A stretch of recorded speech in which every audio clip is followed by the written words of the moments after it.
በሰው ዘንድ ታላቅ የሆነ ልጅ ሊኖር ይችል ይሆናል።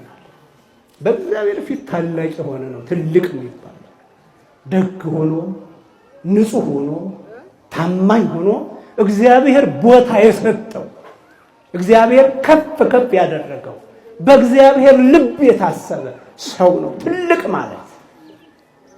ማለት ይሄ ነው። ማንም የማይቀማን ታላቅነት ይሄ ነው። እድሜ አይደለም ትልቅ የሚያስብለው፣ ሀብት አይደለም ታላቅ የሚያስብለው፣ ዕውቀት አይደለም ሰውን ታላቅ የሚያስብለው፣ ንጽህናው፣ ቅድስናው፣ ገርነቱ፣ ታማኝነቱ ነው ወገኖቻችን። በዚህ ዮሐንስ በእግዚአብሔር ዘንድ ታላቅ ይሆናል አለ።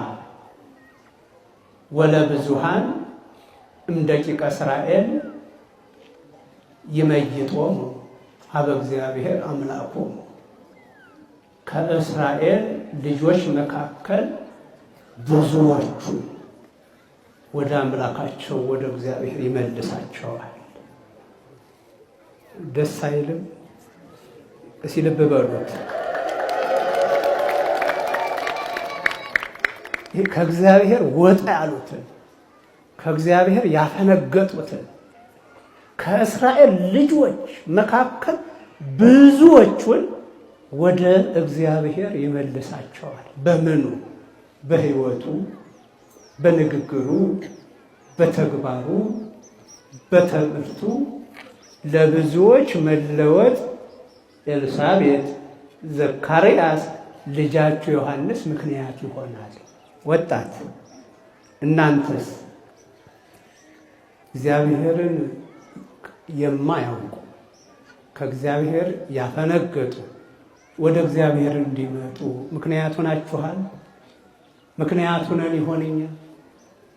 ለብዙዎች መምጣት ለብዙዎች መዳን ምክንያት ይሆናል ልጃችሁ አላቸው። ደስ ይበላል።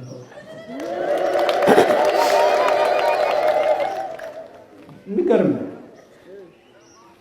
የብዙዎቹን የአባቶች ልብ ወደ ልጆች ልብ ይመልሳል ማለት የልጅ ልብ የልጅ አይምሮ ቂም የለበትም፣ በቀል የለበትም።